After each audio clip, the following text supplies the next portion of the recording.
मित्रांनो नमस्कार. आजचा आपला विषय आहे. आता सोयाबीनच्या शेंगाचे प्रमाण भरपूर फुटलेलं म्हणजे झालेलं आहे.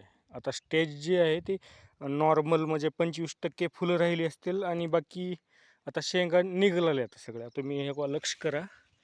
बघा हे आता चालू झाले. अजून फक्त बुडाकल्ल्या साईडला तेवढं हो का हे नवीन जे फुटूया आता फुटायलेत हे बुडाकल्ली साईडचे, ह्याची पण शेंग बनते.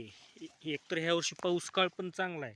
आता हो का हे बुडाकल्ली जी साईड आहे ह्याच्या पण हो का हे शेंगाच्या एकदम ही कळ्या निघलेल्या आता सगळ्याच झाडाला लक्ष करा. बुडाकल्ल्या साईडला भरपूर शेंग लागते.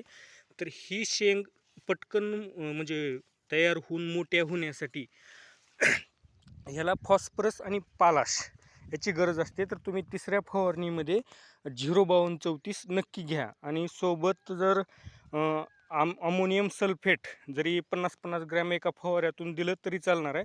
तसं तर ते एकरला 10 किलो आपण ड्रिपनं सोडल्यास चालतंय, पण सगळ्याकडं काय ठिबक केलेलं नसते.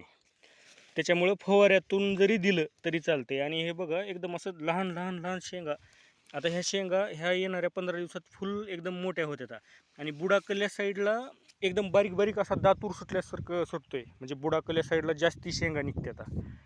त्या शेंगाची आता फॉस्फरस ह्याला दिल्यामुळं हे झाड अधिक बळकट होतंय, म्हणजे ह्याची क्षमता अजून वाढते. आपल्याला शेवटची सुद्धा शेंग फुगावी ह्या हिशोबानं त्याला औषध पाणी द्यायचं आहे. त्याच्यामुळे 05234 आणि वाटलं तर सोबत एखादं टॉनिकसुद्धा घ्या, म्हणजे शेंगा फुगवण्यासाठी. आणि अमोनियम सल्फेट टाका. ते युरिया टाईपच असते, त्याचं अमोनिया फॉर्ममध्ये असते स्वरूप. त्याच्यामुळं पण शेंगा भरण्यास भरपूर मदत होते.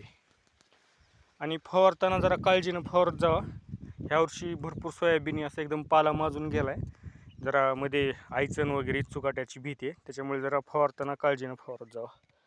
धन्यवाद.